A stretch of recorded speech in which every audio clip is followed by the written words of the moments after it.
তো জানাব বিচাৰিছো এটা বিশেষ খবৰ আপোনাক সজাগ কৰিবৰ কাৰণে খবৰ লৈ আহিছো কিয়নো দেখত হঠাৎ বৃদ্ধি পাইছে হাৰ্ট এটাকৰ ঘটনা আৰু এই হাৰ্ট এটাকত বহু কম বয়সৰ যুৱক যুৱতীয়ে হঠাতে তেওঁলোকে মৃত্যু সাৱটি ল'ব লগা হৈছে কিন্তু ইয়াৰ কাৰণ কি ইয়াৰ কাৰণ এবাৰ এগৰাকী বিশেষজ্ঞ চিকিৎসকে জনাল কিন্তু তাৰ পূৰ্বে ফুল প্ৰেছৰ মাধ্যমেৰে কিছু তথ্য জনাবলৈ বিচাৰিছো আপোনালোকক দেখত ভয়ংকৰ হাৰত বৃদ্ধি পাইছে হাৰ্ট এটাকৰ সমস্যা হাৰ্ট এটেকৰ সমস্যা বৃদ্ধি পাইছে দেখত অতি কম বয়সতে হাৰ্ট এটেকত মৃত্যু বহু যুৱক যুৱতী 12 পৰা 16% কম বয়সীয়া লোকৰ দেখত হাৰ্ট এটেকৰ সমস্যা 12 পৰা 16% কম বয়সীয়া হঠাৎ কিয় নৱ প্ৰজন্মৰ মাজত বৃদ্ধি পাইছে হাৰ্ট এটেকৰ সমস্যা হাৰ্ট এটেকৰ সমস্যা বৃদ্ধিৰ প্ৰধান কাৰণ ক'লে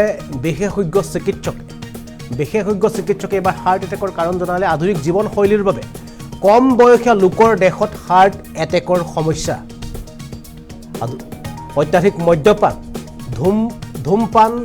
ইয়াৰ মূল কাৰণ হৈছে হাৰ্ট এটেকৰ ভাৰতৰ লগতে সমগ্ৰ দক্ষিণ এছিয়াত বৃদ্ধি পাইছে হাৰ্ট এটেকৰ দৰে ঘটনা সময়মতে খাদ্য গ্ৰহণ নকৰাৰ ফলতো বৃদ্ধি পাইছে হাৰ্ট এটেকৰ সমস্যা আপুনি যদি সময়ত খাদ্য গ্ৰহণ কৰা নাই তেন্তে এয়াও হ'ব পাৰে হাৰ্ট এটেকৰ অন্যতম কাৰণ তেল ভজা খাদ্য ফাষ্ট ফুড আদি খাদ্য হাৰ্ট এটেকৰ কাৰণ বৃদ্ধি কৰিব পাৰে দেখত হাৰ্ট এটেকৰ সমস্যাক লৈ বিশেষজ্ঞ চিকিৎসকে এবাৰ পৰামৰ্শ আগবঢ়াইছে হৃদৰোগ প্ৰতিৰোধ কৰিবলৈ উপায় দিলে বিশেষজ্ঞ চিকিৎসকে এই হাৰ্ট এটেকৰ পৰা আপুনি কেনেদৰে পৰিত্ৰাণ পাব এই সম্পৰ্কত ইতিমধ্যে বিশেষজ্ঞ চিকিৎসকে মন্তব্য কৰিছে আমি তেখেতৰ মন্তব্য দেখুৱাম কিন্তু তাৰ পূৰ্বে জনাইছো যে বিগত বৰ্ষ আসলতে নহয় বিগত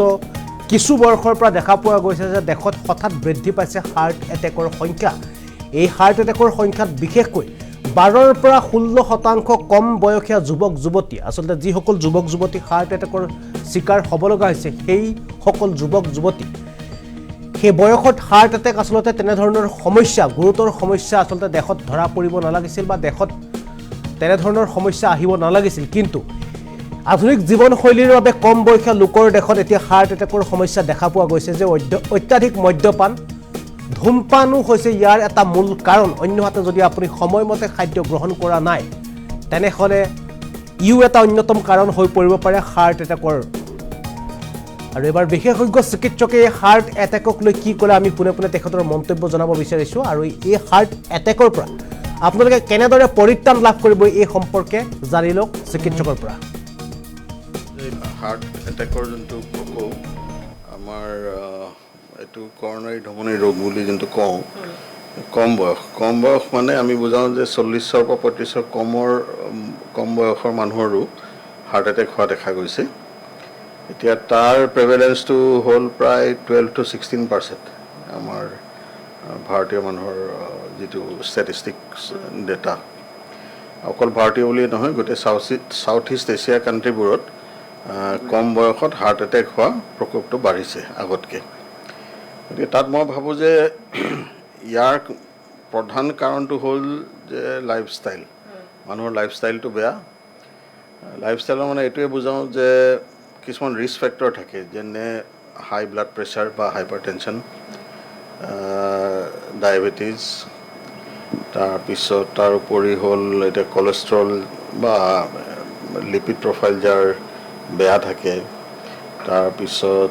স্মকিং আৰু টবেকো প্ৰডাক্ট ইউজ কৰে গতিকে এইকেইটা হ'ল খুব দৰকাৰী আৰু প্ৰধান ৰিস্ক ফেক্টৰ যিটো কাৰণে কৰনাৰী ধমনী ৰোগটো আগতীয়াকৈ হ'ব পাৰে কম বয়সত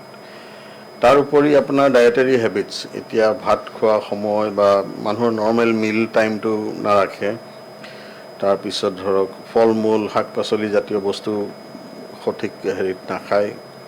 সঠিক পৰিমাণত নাখায় গতিকে সেইবোৰ ৰিস্ক ফেক্টৰ তাৰ উপৰি ষ্ট্ৰেছ এতিয়া ডে টু ডে কামৰ যিটো ষ্ট্ৰেছ অলছ' কণ্ট্ৰিবিউটছ এইটো কণ্ট্ৰিবিউটৰী ফেক্টৰ আৰু এটা দৰকাৰী কথা হ'ল যে এতিয়া যোনটো ৰুৰেল আৰ্বান ট্ৰেনজিশ্যন গাঁৱৰ পৰা মানুহ ধৰক চহৰলৈ আহিব বিচাৰে বিভিন্ন কাৰণত মেইনলি এমপ্লয়মেণ্টৰ কাৰণে বিজনেছৰ কাৰণে যিয়ে নহওক এই ৰুৰেল আৰ্বান যিটো ট্ৰেনজিশ্যন হৈছে সেইটো এতিয়া মানুহৰ লাইফত বহুতখিনি ষ্ট্ৰেছ বঢ়াইছে ধৰক খোৱা লোৱাৰ ডায়েটাৰী হেবিটছবোৰো বদলি হৈছে এতিয়া ধৰক তেলত ভজা বস্তু কিন্তু ফাষ্ট ফুড বুলি কওঁ গতিকে এইবোৰ খুব হানিকাৰক আচলতে হৃদপিণ্ডৰ কাৰণে আৰু ফাষ্ট ফুডত আমি চবেই জানো যে ট্ৰেন্স ফেট বুলি এটা বস্তু থাকে যিটোৱে কৰ্ণৰী ধমনীৰ ৰোগটো আগতীয়াকৈ কৰিব পাৰে আৰু বঢ়াই দিব পাৰে এইটো এক্সিলাৰেট কৰে বুলি কয় গতিকে বিভিন্ন ধৰণৰ মদ্যপান কৰিলেও অত্যাধিক মদ্যপান কৰিলে হাৰ্টৰ হৃদপিণ্ডৰ বেমাৰ হয় গতিকে মদ্যপানৰ লগত আকৌ হাৰ্ট ফেইলিয়াৰো হ'ব পাৰে হাৰ্ট ফেইলিয়াৰ মানে হাৰ্টৰ পাম্পিংটো কমি আহিব পাৰে সেইটো ডাইলেটেড কাৰ্ডিঅ'মায়োপেথি বুলি কয় গতিকে যদি মদ্যপানৰ কাৰণে হৃদপিণ্ডত কেনেকৈ এফেক্ট কৰে সোধে তেতিয়াহ'লে ডাইলেটেড কাৰ্ডিঅ'মায়োপেথিটো হ'ল এটা প্ৰধান মেনিফেষ্টেশ্যন আচলতে হ'ল কি এতিয়া কৰ্ণৰী ধমনীৰ ৰোগটোৱে হ'ল যে প্ৰধান কাৰণ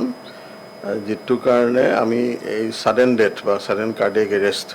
যিটো দেখা পাওঁ আৰু যিহেতুকে কম বয়সৰ মানুহতো আজিকালি হোৱা দেখা গৈছে গতিকে হাৰ্ট এটেক যোনটো হয় সেইটো আচলতে তাৰ লক্ষণসমূহ আমি জানিলে তেতিয়া এইটো এনালাইচিছ কৰিব সুবিধা হয় এতিয়া হাৰ্ট এটেক বুলি ক'লেই যে প্ৰচণ্ড বুকৰ বিষ হয় সদায় সেইটো নহ'বও পাৰে পেইনলেছ বা চাইলেণ্ট হাৰ্ট এটেকো হ'ব পাৰে গতিকে চাইলেণ্ট হাৰ্ট এটেকত সাধাৰণতে কি হয় বুকৰ বিষ নাথাকে মানুহজন নৰ্মেলি কাম কৰি আছে বা আপোনাৰ শুনে যে কিছুমানে জিম কৰি থাকোঁতে বাগৰি পৰিলে গতিকে সেইবোৰ হ'ল চাইলেণ্ট হাৰ্ট এটেকত পৰে আৰু তাৰ কাৰণসমূহ হ'ল যে কাৰোবাৰ অলৰেডি ধৰক কৰ্ণৰী ধমনীৰ ৰোগ আছে আৰু যেতিয়া ষ্ট্ৰেছফুল কণ্ডিশ্যন হয় ধৰক এতিয়া জিমত কোনোবাই যদি এক্সেছিভ এমাউণ্ট অফ এক্সাৰচাইজ কৰে বা ধৰক কাৰোবাৰ খুব ইম'চনেল ডিষ্টাৰ্বেঞ্চ হ'ল হঠাতে কিবা এটা বেয়া খবৰ পালে হেৰি হ'ল গতিকে তাত তেতিয়া হৃদপিণ্ডৰ তেজ চলাচলটো যিমান হ'ব লাগে তাৰমানে এনেকুৱা ধৰণৰ হেভি এক্সাৰচাইজ কৰিলে হৃদপিণ্ডৰ মাংসপেশীলৈ তেজ চলাচলটো বাঢ়িব লাগে কাৰণ আৰু যিহেতুকে কৰ্ণৰী ধমনী অলৰেডি ব্লকেজ আছে গতিকে তেজ চলাচলটো যিমান দৰকাৰ সিমানখিনি বাঢ়িব নোৱাৰে গতিকে ফলত হয় কি এৰিথমিয়া হয় এৰিথমিয়া মানে ইৰেগুলাৰ হাৰ্ট বিটিং হৈ পেলাই ছাডেন কাৰ্ডিয়েক এৰেষ্ট হয় আৰু মানুহজন পৰি যায় কাৰণ এতিয়া সেই তাকে ক'লোঁ এতিয়া যিখিনি ৰিস্ক ফেক্টৰ মই ক'লোঁ অলৰেডি গতিকে সেইখিনি আমি মানে মানি চলিব লাগিব আৰু প্ৰিভেনশ্যন আচলতে ইয়াৰ প্ৰতিৰোধ কৰাটোৱে মেইন হা গতিকে ছাপ'জ এতিয়া কাৰোবাৰ যদি আনকণ্ট্ৰল ব্লাড প্ৰেছাৰ আছে তেওঁ চিকিৎসকৰ পৰামৰ্শ ল'ব লাগিব আৰু সেইমতে টেবলেট ইত্যাদি যি দিয়ে নিজৰ ডাক্তৰে সেই পৰামৰ্শ মানি চলিব লাগিব টেবলেট খাব লাগিব সময়মতে ঠিক তেনেকৈ কাৰোবাৰ যদি ডায়েবেটিছ আছে গতিকে ডায়েবেটিছটো কণ্ট্ৰল ৰাখিব লাগিব আকৌ চিকিৎসকৰ পৰামৰ্শ লৈ পেলাই টেবলেটেই হওক ইনচুলিনে হওক যিমতে এডভাইচ কৰে এডভাইচখিনি লৈ চলিব লাগিব ঠিক তেনেকৈ মই যে ক'লোঁ এতিয়া স্মকিং বা টবেক' প্ৰডাক্টছ বা অত্যাধিক মদ্যপান এইবোৰ বন্ধ কৰিব লাগিব ট'টেলি তাৰপিছত আপোনাৰ সময়মতে খাব লাগিব কাৰোবাৰ যদি এতিয়া ৱেট বেছি থাকে বডি ৱেট তো ৱেট কণ্ট্ৰল কৰিব লাগিব ৱেট ৰিডাকশ্যনৰ কাৰণে আপুনি খোজকাঢ়িব লাগিব বা যিখিনি এৰবিক এক্সাৰচাইজ খোজকঢ়াটোৱে বেষ্ট আচলতে আধা ঘণ্টা সময় যদি আপুনি ডেইলি দিব পাৰে তেতিয়াহ'লে সেইটো খুবেই ভাল এতিয়া যিখিনি এভেইলেবল ডাটা আছে তাৰ মতে আমি যদি চাওঁ তেতিয়াহ'লে কম বয়সৰ মানুহৰ হৃদপিণ্ডৰ যিটো কৰ্ণৰী ধমনীৰ ৰোগ সেইটো 12 পৰা 16%। ক'ভিডৰ পাছত হাৰ্টৰ বেমাৰ বাঢ়া নাই সেইটোতো বাঢ়া নাই আৰু ক'ভিডৰ সময়ত হাৰ্টৰ কিছু মানুহৰ এফেক্ট হৈছিলে কিন্তু সেইটোতো আৰু সদায় হৈ নাথাকে সেইটো হৈছিলে আৰু ৰিকভাৰী কৰিছে মেক্সিমামে তাৰে 2-এজন হয়তো কেজুৱেলিটি হ'ব পাৰে সেইটো বেলেগ কিন্তু তাৰ সিকুৱেলিটো বা তাৰ এফেক্টটো ইমান দিনলৈ নাথাকে কাৰণ ক'ভিড হৈ যোৱা ধৰক আজি 3 বছৰ বেছিয়ে হ'ল হাৰ্টৰ তাকে ক'লোঁ এতিয়া হাৰ্ট ডিজিজ যদি কৰ্ণৰী ধমনীৰ ৰোগটো আচলতে বয়সস্থ মানুহতে হয় বেছিকৈ হয় নতুনকৈ ঠিক ক'ব নোৱাৰি কিন্তু এইটো ধৰক যোৱা 2 দশকৰ পৰা দেখা গৈছে যে ক্ৰমান্বয়ে নৱপ্ৰজন্ম বা কম বয়সৰ হেৰিত হয় এইটো কিমানমান বয়সৰ ল'ৰা ছোৱালীৰ ক্ষেত্ৰত হোৱা দেখা পোৱা গৈছে? তাকে ক'লোঁ, সাধাৰণতে যিখিনি গৱেষণা কৰা হৈছে তাতে 40ৰ পৰা 35 বছৰ তলৰ মানুহখিনি গৱেষণা কৰা হৈছে। গতিকে এতিয়া একেবাৰে কম বুলি ক'লে পাৰ্চনেল লেভেলত মইতো 18 বছৰীয়া ল'ৰা এটাও পাইছোঁ, কম বয়সৰ। এতিয়া বৰ্তমান 6-7জন আছে। আমাৰ এতিয়া এডমিশ্যন ধৰক বহুত এডমিশ্যন হয় ডেইলি। গতিকে আমাৰ এতিয়া ইনড'ৰ পেচেণ্টৰ ভিতৰত 6-7জন আছে। ডেইলি আপোনাৰ OPDত হাৰ্ট এটেকৰ যোনটো প্ৰকোপ, আমাৰ এইটো কৰণাৰী ধমনী ৰোগ বুলি যোনটো কওঁ, কম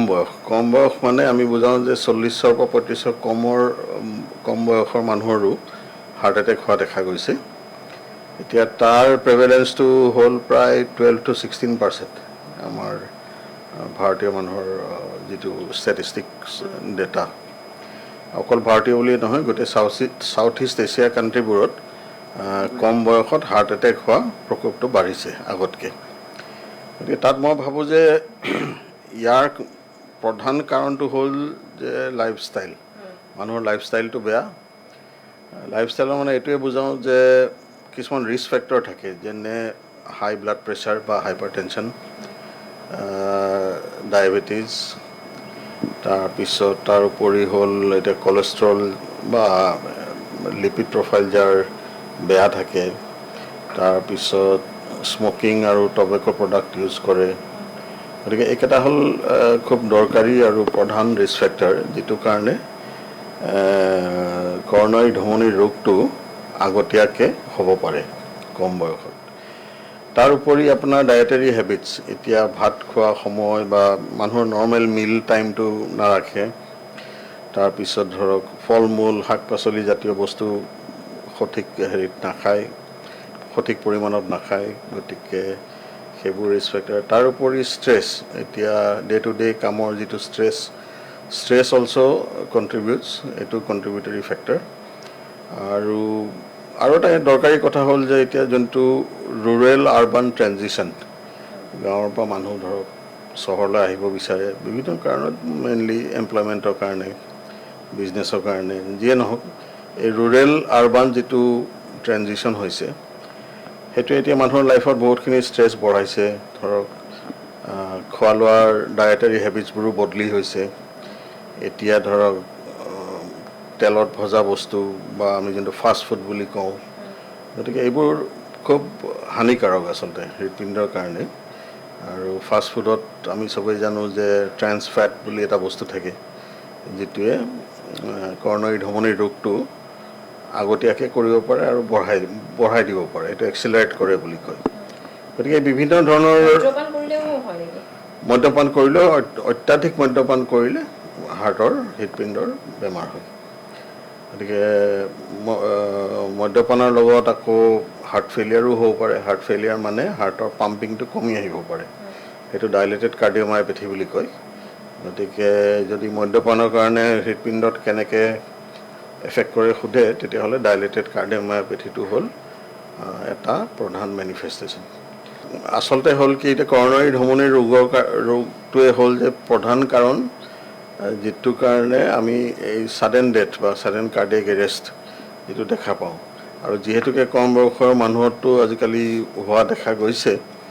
গতিকে হাৰ্ট এটেক যোনটো হয় সেইটো আচলতে